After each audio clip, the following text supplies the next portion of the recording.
Friends, कसे आहात? I hope मित्रांनो तुम्ही आनंदातच असाल. मित्रांनो, चला नवीन वर्ष सुरू झालं आहे. चला आपण सुरुवात करूया. इयत्ता 8वी, विषय आहे सामान्य विज्ञान आणि आज आपण घेणार आहोत पहिलं प्रकरण, ज्याला आपण सुरुवात करणार आहोत, ज्याचं नाव आहे सजीवसृष्टी व सूक्ष्मजीवांचे वर्गीकरण. चला तर मित्रांनो सुरुवात करूया. आणि त्याआधी तुम्ही जर या चॅनलवर नवीन असाल तर चॅनल नक्की सबस्क्राईब करा. जे बेल आयकॉनचं बटन आहे ते दाबा, जेणेकरून तुम्हाला पुढील सर्व व्हिडिओंची नोटिफिकेशन मिळतील. चला मित्रांनो सुरुवात करूया. सजीवसृष्टी व सूक्ष्मजीवांचे वर्गीकरण. मित्रांनो, थोडे आठवामध्ये आपल्याला थोडक्यात मागचा आढावा जो आहे तो घ्यायचा असतो.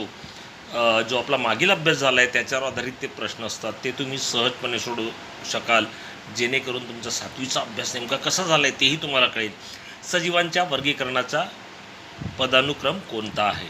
मित्रांनो, सृष्टी, संघ, वर्ग, कुल, प्रजाती आणि जाती हा जो आहे या वर्गीकरणाचा पदानुक्रम आहे, हे तुम्ही शिकला आहात. सजीवांना नाव देण्याची द्विनाम पद्धती कोणी शोधली? तर अर्थात तेही तुम्हाला माहीत आहे. ते नाव आहे शास्त्रज्ञ कार्ल लिनियस. पुढे बघूया. द्विनाम पद्धतीने नाव लिहिताना कोणते पदानुक्रम विचारात घेतले जातात? मित्रांनो, हे सुद्धा तुम्हाला माहिती आहे.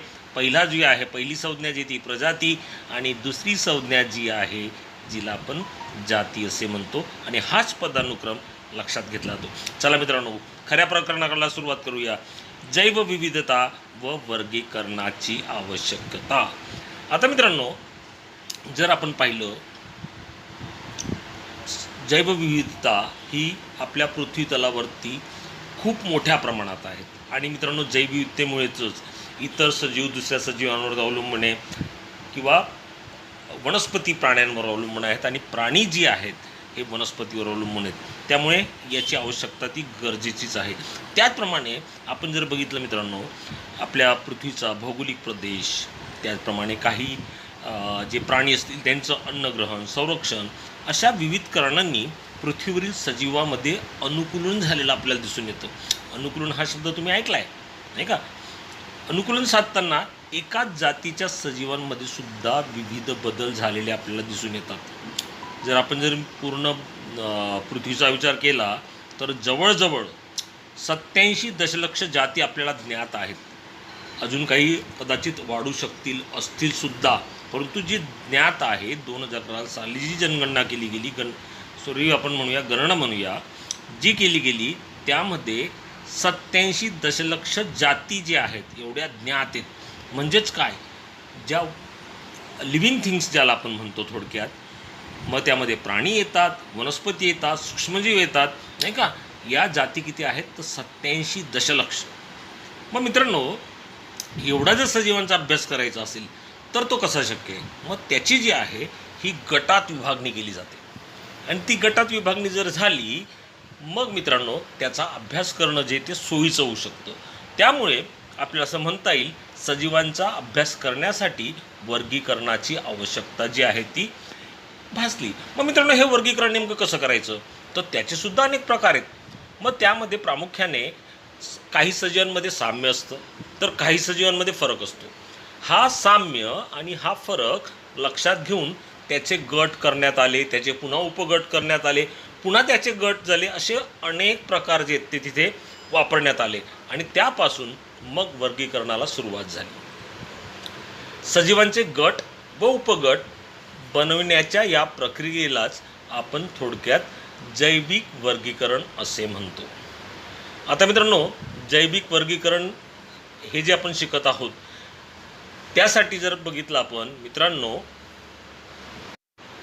इसवी सन 1735 मध्ये सुद्धा कार्ल लिनियस यांनी सजीवांना 2 सृष्टीत विभागलं होतं, एक वनस्पती आणि एक प्राणी. सुरुवातीला या पद्धतीने त्यांनी जी जीवसृष्टी म्हणूया त्यांना विभागलं. वनस्पतींना एका गटात टाकलं, प्राणींना एकाच गटात टाकलं. परंतु असं लक्षात आलं, वनस्पती ही या काही कमी नाही आहेत आणि वेगवेगळ्या आहेत, त्यांच्यामध्ये फरक आहे, साम्य आहे. म्हणजे त्याचीसुद्धा निकड जी ती भासू लागली की फक्त वनस्पती एका गटात टाकून वनस्पतींचा अभ्यास करणं शक्य नाही, कारण ती वनस्पतींमध्ये अनेक असंख्य प्रकार आहेत नाही का? त्याचप्रमाणे प्राण्यांमध्ये सुद्धा बघितलं, अतिशय सूक्ष्मजीवांपासून तर डायनासोरसारखे मोठे प्राणी होऊन गेले, हत्तीसारखे मोठे प्राणी होऊन गेले. त्यामुळे सुद्धा जे त्याने 2 गटात किंवा 2 सृष्टीत विभागणी केली, ती काही काळापर्यंत होती. नंतर 1866 साली हेकल यांनी 3 सृष्टी ज्या आहेत त्या कल्पविल्या. त्या कोणत्या? त्या म्हणजे प्रोटिस्टा, वनस्पती व प्राणी. आता प्रोटिस्टा म्हणजे नेमकं काय ते आपण पुढे पाहणार आहोत, त्यावेळेस तुम्हाला डिटेलमध्ये मी ते सांगणार आहेत. त्यामुळे व्हिडिओ जो आहे तो शेवटपर्यंत मात्र तुम्हाला बघायला हवा. वनस्पती व प्राणी तुम्ही जाणतात. म्हणजेच बघा 1866 साली हेकेल यांनी 3 सृष्टी कल्पल्या. 1925 साली चॅटन यांनी पुन्हा सजीवांचे 2च गट केले. आता पुन्हा यांनी 2 गट केले. त्यावेळेस असं काही वनस्पती आणि प्राणी असं काही केलं नाही त्यांनी. तर त्यांनी काय केलं? आदिकेंद्रकी आणि दृश्य केंद्रकी. आता आदिकेंद्रकी आणि दृश्य केंद्रकी म्हणजे काय हे सुद्धा आपण पुढे पाहणार आहोत. पण त्या थोडक्यात सांगून देतो. आदिकेंद्रकी म्हणजे काय तर आपल्याला सांगता येईल मित्रांनो, कोणती एक पेशी आपण घेतली त्यामध्ये काय असतं तर केंद्रक असतं, नाही का? केंद्रक असतं. मग आदिकेंद्रकीमध्येही केंद्रक आहे आणि दृश्य केंद्रकीमध्ये सुद्धा केंद्रक आहे. फक्त फरक जो आहे हा लक्षात घ्या.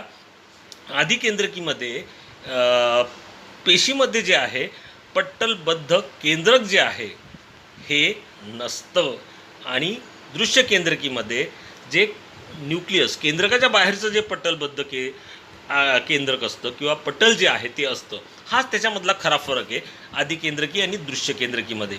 आदिकेंद्रकीमध्ये जे पटल जे आहे ते विकसित झालेलं नसतं, डेव्हलप झालेलं नसतं आणि दृश्य केंद्रकीमध्ये मात्र ते डेव्हलप झालेलं असतं. हा फरक त्यांनी केला आणि 2 प्रकार किंवा 2च गट त्यांनी केले, आदिकेंद्रकी व दृश्य केंद्रकी. मात्र 1938 मध्ये कोपलँड यांनी सजीवाला पुन्हा 4 सृष्टीमध्ये विभागलं.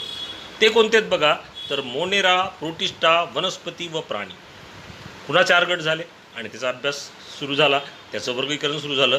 परंतु आताच्या घडीला जर आपण पाहिलं मित्रांनो तर 1920 ते 1980 रॉबर्ट हार्डिंग विटाकर हे जे अमेरिकन शास्त्रज्ञ होते त्यांनी इसवी सन 1969 मध्ये सजीवांची 5 गटात विभागणी केली आणि हीच विभागणी आपल्याला अभ्यासायची आणि ती अतिशय महत्त्वाची, अतिशय सोपी आहे. व्हिडिओ स्किप करू नका, शेवटपर्यंत बघा, तुम्हाला सर्व कळणार आहे. आता मित्रांनो या वर्गीकरणासाठी मग या विटाकर यांनी नेमके कोणते निकष जे आहेत ते विचारात घेतले? सजीवांचं वर्गीकरण करायचं, लक्षात घ्या. मग त्या वनस्पती असो, प्राणी असो किंवा सूक्ष्मजीव असो. आता आपण म्हणूया सूक्ष्मजीवमध्ये सुद्धा जे प्रकार आहेत त्यांचीसुद्धा विभागणी यामध्येच त्यांनी केलेली आपल्याला दिसून येते. आता बघा मित्रांनो त्यांनी आधी कोणते निकष विचारात घेतले ते बघूया आणि नंतर जो बाजूला चार्ट दिलेला आहे त्याचा आपण अभ्यास करणार आहोत. तर यांनी आधी लक्षात घेतलं पेशीची जटिलता. आता म्हणजेच काय तर त्यामध्ये आदिकेंद्रकी व दृश्य केंद्रकी. मी तुम्हाला आत्ताच सांगितलं, पुन्हा सांगतोय, आदिकेंद्रकी व दृश्य केंद्रकीमध्ये नेमका फरक काय आहे. तर बघा मित्रांनो एखाद्या पेशीचं तुम्ही 7वीपर्यंत रचना पाहिली असेल नाही का, त्याला मध्ये केंद्रक असतं नाही का, आणि बाहेर जे पटल असतं ते डेव्हलप झालेलं नसतं, ते पूर्ण नसतं असं आपल्याला म्हणता येईल. ते म्हणजे आदिकेंद्रकी. आणि दृश्य केंद्रकीमध्ये केंद्रकही असतं आणि जे पटल आहे बाह्य पटल जे आहे त्या केंद्रकाभोवती ते काय असतं पूर्णपणे विकसित झालेलं असतं. असे सजीवांचे त्याने 2 गटात वर्गीकरण केलं. त्यालाच आपण म्हणतो पेशीची जटिलता. ओके. मग दुसरा निकष काय त्यांनी विचारात घेतला तर सजीवांचा प्रकार. सजीवांच्या प्रकारामध्ये त्याने मोजले एकपेशी सजीव तुम्हाला माहिती आहेत अमिबासारखे सजीव आणि दुसरे बहुपेशी. मग त्यामध्ये सर्व बहुपेशीमध्ये आपण सुद्धा आलो. मग असा हा एक निकष विचारात घेतला. बघा पहिलं लक्षात घ्या आदिकेंद्रकी दृश्य केंद्रकी. तुम्हाला आदिकेंद्रकी म्हणजे काय ते सांगितलंय, दृश्य केंद्रकी म्हणजे काय तेही सांगितलंय. आणि नंतरचा जो निकष होता तो होता एकपेशीय आणि बहुपेशीय. तिसरा पोषणाचा प्रकार, तो विचारात त्यांनी घेतला. पोषणाचा प्रकार म्हणजे काय, आपलं पोषण आपलं अन्नग्रहण ते कसे करतात. काही स्वयंपोषी असतात आपल्याला माहिती आहे, वनस्पती जे आहेत त्या स्वयंपोषी आहेत आणि काही जे आहेत हे परपोषी आहेत. परपोषित म्हणजे काय, अन्नासाठी ते दुसऱ्यावर डिपेंड असतात, दुसऱ्यावर अवलंबून असतात, ते म्हणजे परपोषी. मग त्यामध्ये कवके येतील, प्राणी येतील नाही का. आपण सुद्धा काय परपोषीच आहोत की नाही एका प्रकारे. आपण सुद्धा काय करतो वनस्पतीवर अवलंबून आहोत. त्यामुळे त्याने पुन्हा त्याचे 2 गट हा निकष घेतला पोषणाचा प्रकार, ज्यामध्ये स्वयंपोषी आणि परपोषी. त्याचप्रमाणे मित्रांनो जीवन पद्धती हा सुद्धा निकष त्यांनी विचारात घेतला.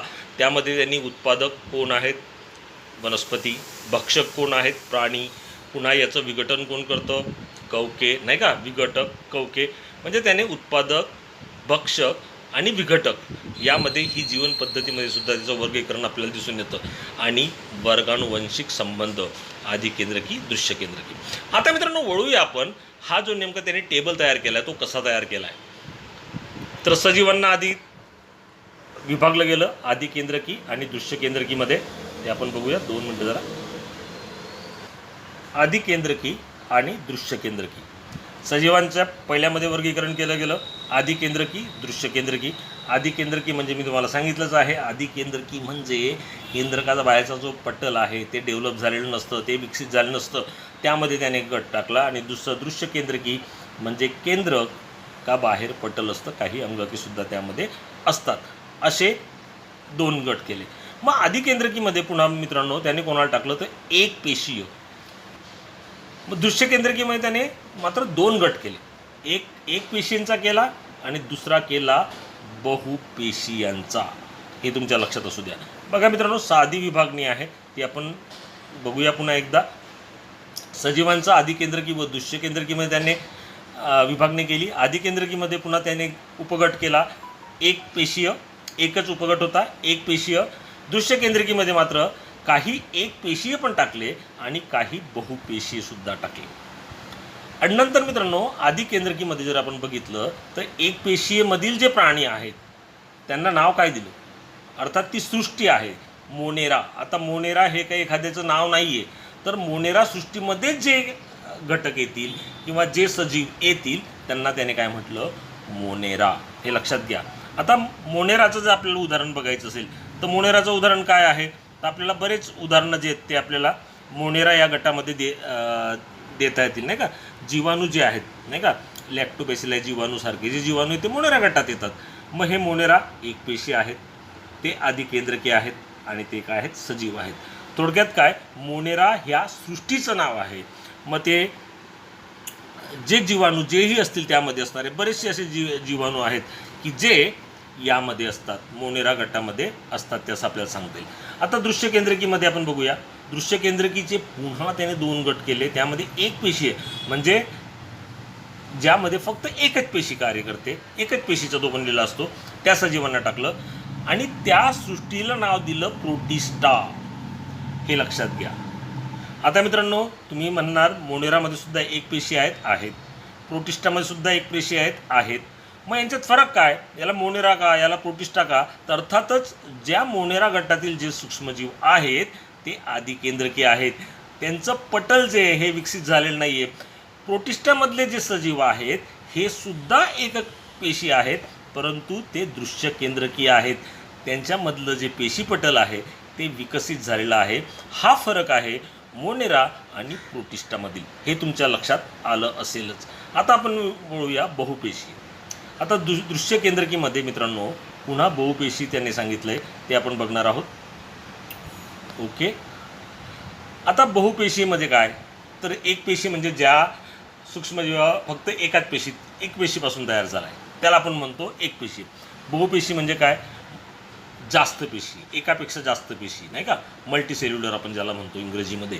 आपण आहोत किंवा इतर विकसित प्राणी किंवा वनस्पती जे त्यांना त्याने बहुपेशीमध्ये टाकलं. आणि या बहुपेशीचे मात्र 3 उपगट केले, 3 सृष्टी केल्या. त्या कोणत्या? त्या आपण आता बघूया. पहिली आहे कवके, दुसरी आहे वनस्पती आणि तिसरी आहे ती म्हणजे प्राणी. अर्थात सृष्टीचा क्रम 3, 4, 5 वरती 1, 2 आहे, परंतु बहुपेशींमधील जे 3 सृष्टी आहेत त्या आहेत कवके, वनस्पती आणि प्राणी. हे लक्षात येईल. आता तुम्हाला यावरनं बघा, या सृष्टींचा जो आहे आपण पूर्णपणे अभ्यास करणारच आहोत, नाही का? मोनेरा, प्रोटिस्टा, कवके यांचा आपण पूर्ण अभ्यास करणार आहोत. वनस्पती आणि प्राणी तुम्ही जाणतातच. तुम्हाला हा टेबल जो आहे हा लक्षात ठेवणं गरजेचं आहे आणि मला वाटतं तो तुम्हाला कळाला असेल. हे लक्षात घ्या, मोनेरा आणि प्रोटिस्टा हे काही सूक्ष्मजीवांची नावं नाहीत, ही सृष्टी आहे. त्यामध्ये वेगवेगळे सूक्ष्मजीव जे ते येतात. का वेगवेगळे येतात? ते एक पेशीसुद्धा का वेगवेगळे असतात? कारण की मोनेरामधले सजीव जे आहेत हे आधी केंद्रकी असतात आणि प्रोटिस्टामधले सजीव जे आहेत ते दृश्य केंद्रकी असतात. नंतर कवके जे आहेत, वनस्पती आहेत, प्राणी आहेत, हे सर्व काय मोडतात, बहुपेशीमध्ये मोडतात. हे तुमच्या लक्षात आलं असेल. आय होप मित्रांनो हा टॉपिक तुम्हाला कळाला असेल. पंचसृष्टी वर्गीकरण पद्धती परीक्षेत विचारला जाणारा महत्त्वाचा टॉपिक. आता आपण अभ्यास करणार आहोत. पुढचे जे गट आहेत, सृष्टी जे आहेत, त्यांचा डिटेल आपण अभ्यास करणार आहोत. मित्रांनो पहिली सृष्टी जी आहे ती म्हणजे मोनेरा. आता या इथे कृती आपल्याला दिलेली आहे. काय कृतीमध्ये काय सांगितलं थोडक्यात बघूया. एका स्वच्छ काचपट्टीवर दही किंवा ताकाचा अगदी लहान थेंब घ्या. त्यात थोडे पाणी मिसळून विरळण करा. त्यावर अलगद आच्छादन काच ठेवा. सूक्ष्मदर्शिकाखाली जर आपण बघितलं, निरीक्षण जर केलं तर तुम्हाला यामध्ये हालचाल करणारे लहान काडीसारखे सूक्ष्मजीव जे आहेत ते दिसतील. म्हणजे जीवाणू जे आहेत ते दिसतील. लॅक्टोबेसिल आहे त्यांचं नाव, नाही का. आणि असे साईडला आता बघितलं तर बरेचसे आपल्याला हे जे जीवाणू जे आहेत ते दाखवलेत. वेगवेगळा त्यांचा आकार आहे, नाही का. तर मित्रांनो यांची लक्षणे काय आहेत तर तुमच्या असं लक्षात येईल, हे सर्व सजीव जे ते एकपेशी असतात. आत्ताच आपण शिकलो की मोनेरा या गटातील सर्व सजीव, सर्व सूक्ष्मजीव हे काय आहेत, एकपेशी आहेत. यामध्ये मात्र काही स्वयंपोषी आणि काही परपोषी असतात. आता मित्रांनो स्वयंपोषी आणि परपोषी म्हणजे नेमकं काय ते सुद्धा आपल्याला माहीत असायला हवं. ते तुम्हाला सांगितलंच आहे. स्वयंपोषी म्हणजे काय, स्वतः अन्न निर्माण करतात, नाही का. आणि परपोषी म्हणजे इतरावर अवलंबून असतात. असे दोन्ही प्रकार जे आहेत मित्रांनो या मोनेरा गटामध्ये येतात. पुढचं लक्षण याचं काय आहे तर हे आदिकेंद्रकी असून, आदिकेंद्रकी तुम्हाला सांगितल्याप्रमाणे पटलबद्ध केंद्रक यामध्ये असतं किंवा पेशी अंगके जे आहेत हे नसतात. फक्त केंद्रक, बाकी कोणत्याही प्रकारची पेशी अंगके नसतात. म्हणून त्यांना आपण मोनेरा गटात टाकलं आहे आणि हीच त्याची लक्षणे आहेत. आय होप मित्रांनो मोनेरा गटातील तुम्हाला हे सूक्ष्मजीव जे ते कळालेले असतील. या त्यांच्या आकृत्या आहेत, नाही का, वेगवेगळ्या पद्धतीचे आपल्याला या इथे दिसून येत आहेत. हे सर्व काय मोनेरो गटातील सूक्ष्मजीव आहेत. पुढचं बघूया सृष्टी प्रोटिस्टा. आता मित्रांनो यासाठी आपल्याला काय कृती दिली ती बघा. अर्थात मित्रांनो तुम्ही या शाळा सुरू झालेल्या नाही आहेत, परंतु ज्या शाळा सुरू होतील त्यावेळेस तुमचे शिक्षक तुम्हाला हे दाखवतील. तर यामध्ये एखाद्या डबक्यातील पाण्याचा थेंब घ्यायचा आहे, काचपट्टीवर ठेवून सूक्ष्मदर्शिकाखाली निरीक्षण करायचं आहे. यामध्ये तुम्हाला अनियमित आकाराचे सूक्ष्मजीव जे आहे ते हालचाल करताना दिसतील आणि यांनाच तर काय म्हणतो मित्रांनो आपण अमिबा असं म्हणतो. म्हणजे प्रोटिस्टा जो आहे हा जो सजीव गट आहे यामध्ये अमिबासारखे जे सूक्ष्मजीव आहेत ते येतात हे आपल्याला सांगता येईल. इथे बरेच दिलेत बघा. अमिबा आहे, युग्लिना आहे, नाही का, पॅरमेशियम आहे, वॉलवॉक्स आहेत. हे सर्व काय आहेत मित्रांनो लक्षात ठेवा एक पेशीय आहेत, परंतु हे प्रोटिस्टा गटामध्ये मोडतात. हे तुमच्या लक्षात असलं पाहिजे. अमिबा, युग्लिना, पॅरमेशियम हे सर्व काय आहेत एक पेशीयच आहेत, परंतु प्रोटिस्टा या गटात मोडतात. मग मित्रांनो या प्रोटिस्टा गटात हे नेमके का मोडतात तर तुमच्या असं लक्षात येईल हे एक पेशीसुद्धा यांच्यामध्ये पटलबद्ध केंद्रक आहेत, नाही का. जे बाहेरचं जे केंद्रक आहे हे पटलबद्ध आहे, जे मोनेरामध्ये नसतं. हाच फरक आहे. दोन्ही एक मोनेरामधले सुद्धा एक पेशी आहेत, प्रोटिस्टामधले सुद्धा एक पेशी आहेत, परंतु फरक काय आहे तर पेशीमध्ये पटलबद्ध केंद्रक असतं. त्याचप्रमाणे प्रचलनासाठी छद्मपाद किंवा रोमक किंवा कशाभिका असतात. आता मित्रांनो बघा बारीक आता इथे तुम्हाला दाखवता येईल. छद्मपाद म्हणजे काय, हे जे बाहेरचे जे आवरण आहे बघा इथे तुम्हाला दाखवता येईल. अमिबामध्ये छद्मपाद असतं. या पद्धतीने हे जे आवरण आहे यामुळे हा अमिबा जो आहे तो हालचाल करू शकतो. त्याचप्रमाणे युग्लिनामध्ये बघा या पद्धतीने दाखवले आहेत. पॅरमिशियममध्ये जर आपण बघितलं, पॅरमिशियम जरा वरती आहे तो बघूया. ओके, पॅरमिशियममध्ये इथे बघा बारीक बारीक जे आहेत इथे त्याच्या काठाला जर आपण बघितलं पॅरमिशियमच्या तर रोमके किंवा कशाभिका असतात. रोमके म्हणतात त्यांना आणि काहींना कशाभिका असतात. मग याचा वापर प्रचलनासाठी, प्रचलन म्हणजे काय तर हालचाल करणे, त्यासाठी याचा वापर जे ते करतात. आता हे यांचं लक्षणं पुढचं बघा. स्वयंपोषी. आता युग्लिना असेल, व्हॉलवॉक्स असेल यांच्या पेशीमध्ये हरितलवक आहे आणि हरितलवक असल्यामुळे काय करतात ते प्रकाशसंश्लेषण करू शकतात. म्हणजेच काय स्वतःचं अन्न स्वतः निर्माण करू शकतात. म्हणजे प्रोटिस्टामध्ये काही स्वयंपोषी पण आहेत आणि काही परपोषी सुद्धा आहेत. उदाहरणार्थ अमिबा असं आपल्याला सांगता येईल. अमिबा, पॅरमिशियम, प्लाझ्मोडियम हे आपल्याला सांगता येईल. ओके, पुढचा गट आहे कवके. आता मित्रांनो कवके नेमका कशात येतो तर लक्षात घ्या, कवके हा येतो दृश्य केंद्रकी, त्याचप्रमाणे बहुपेशीय आणि सृष्टी 3 म्हणजे बहुपेशीची सृष्टी जर आपण बघितली त्यामध्ये कवके जे आहेत ते मोडतात मित्रांनो. याला आपण इंग्लिशमध्ये फंगी असे म्हणतो. आता हे नेमकं काय, तर पावाचा किंवा भाकरीचा तुकडा थोडासा ओलसर करा, एका डबीत ठेवून तिला झाकण लावा, 2 दिवसानंतर उघडून बघा, कापसासारखा पांढरा तंतू वाढलेले दिसतील. यातील काही तंतू काचपट्टीत घेऊन सूक्ष्मदर्शकाखाली निरीक्षण करा. या पद्धतीने तुम्हाला दिसेल मित्रांनो बुरशी. आता मित्रांनो आपण बघा, कोविडच्या संकटातनं बाहेर पडत नाही तोच म्युकरम्युकोसिस नाही का नावाचा रोग आला आहे, तो ॲक्च्युली मित्रांनो या बुरशीमुळेच आहे नाही का. हीच ती बुरशी असते. प्रकार असतात अर्थात वेगवेगळे, काळी बुरशी, पांढरी बुरशी, आणि त्याचाच तो प्रकार आहे नाही का. मग त्यामुळे मित्रांनो तुमच्या लक्षात आलं असेल फंगस किंवा फंगी ज्याला आपण म्हणतो नाही का, ब्लॅक फंगस असं नाव तुम्ही ऐकताय आता टी व्हीवरती. मग तो हाच तो प्रकार असतो आणि त्यामुळे तो रोग जो आहे तो झालेला आहे. इम्युनिटी पॉवर कमी झाली की तो पुढची स्टेप आहे ती, त्याचा आपल्याला आता उल्लेख करायला नको, फक्त एक माहितीसाठी की त्या प्रकारचा हा बुरशी आहे किंवा कवक आहे असं आपल्याला म्हणता येईल. ओके. आता मित्रांनो काही कवके तर अतिशय महत्त्वाची सुद्धा असतात आपल्यासाठी सुद्धा नाही का. काही जे आहेत मात्र ती वाईट असतात. त्यांची लक्षणे काय, कवक सृष्टीत परपोषी, असंश्लेषी व दृश्य केंद्रकी सजीवांचा समावेश होतो. आपण शिकलो हे सर्व मात्र बहुपेशी येतात, लक्षात घ्या नाही का. बहुपेशीमध्ये कवका सृष्टी येते, त्यामध्ये आपण लक्षात बघितलं तर यामध्ये पेशीभित्तिका असणारे पण असतात, प्रकाश संश्लेषण करू न शकणारे पण असतात, म्हणजे ज्याला आपण असंश्लेषी असे म्हणतो. पुढे बहुसंख्य जे कवके जे आहेत हे मृतोपजीवी आहेत. मृतोपजीवी म्हणजे काय, जे कार्बनी पदार्थ असतात, कुजलेले कार्बनी पदार्थांवर जगतात. कार्बनी पदार्थ आत्ताच आपण उदाहरण बघितलं, कृती बघितली, पाव कार्बनी पदार्थ आहे मित्रांनो नाही का. त्याला शिळा झाला तर तिथे बुरशी वाढते नाही का, मग तिथे ती बुरशी वाढते म्हणजे त्याच्यावर ते जगतात असं आपल्याला म्हणता येईल. कवकाची पेशीभित्तिका जी आहे ती कायटिन या जटिल शर्करेपासून बनलेली असते. कवकाची पेशीभित्तिका आपण बघितलं, पेशीभित्तिका असणारे असतात, फक्त ते प्रकाश संश्लेषण करत नाही, ते कवके असतात नाही का. मग ती कायटिन या जटिल शर्करेपासून बनलेली असते. काही कवके तंतुरूपी असून आतील पेशीद्रव्यात असंख्य केंद्रके असतात. जर आपण मित्रांनो आकृती त्याची बघितली की नाही, तर यासुद्धा काय हे कवकेच आहेत नाही का. हे सुद्धा काय कवकाचंच उदाहरण आहे. इकडे सुद्धा आपण म्युकर जे बघितलं, बुरशी जे बघितले, हे सुद्धा कवकाचंच उदाहरण आहे. तर यामध्ये आपल्याला असं लक्षात येईल, तर यामध्ये तंतुरूपी असतात हे काही कवके आणि यामध्ये असंख्य केंद्रके असतात. मग याची उदाहरणं जर आपल्याला बघायची म्हटली तर कोणती आहेत बघा. तर बघा मित्रांनो, किनवा आपल्याला माहिती, बेकस ईस्ट, ज्यासाठी बघा पाव जो येतो अतिशय मुलायम बनतो की नाही, पावमध्ये ते बेकस ईस्ट टाकलं जातं. ते काय आहे, एक प्रकारचे कवकच आहे. ते टाकल्यामुळेच तो अतिशय फ्लॅफी म्हणतो आपण त्याला म्हणतो, नरम बनतो आणि हे चांगल्या पद्धतीने वास येतो. त्याचप्रमाणे ॲस्परजिलस मक्याच्या फणसावरील बुरशी, त्याचप्रमाणे पेनिसिलियम तर मित्रांनो तुम्ही नाव ऐकलं असेल नाही का. अलेक्झांडर फ्लेमिंग यांनी शोधून काढलेलं ते अँटीबायोटिक आहे, ज्याला आपण प्रतिजैविक असं मराठीमध्ये म्हणतो, ते पेनिसिलियम. त्याचप्रमाणे मशरूम तर तुम्हाला माहिती आहेत मित्रांनो, म्हणजे काही आपल्यासाठी अतिशय चांगलेसुद्धा असतात.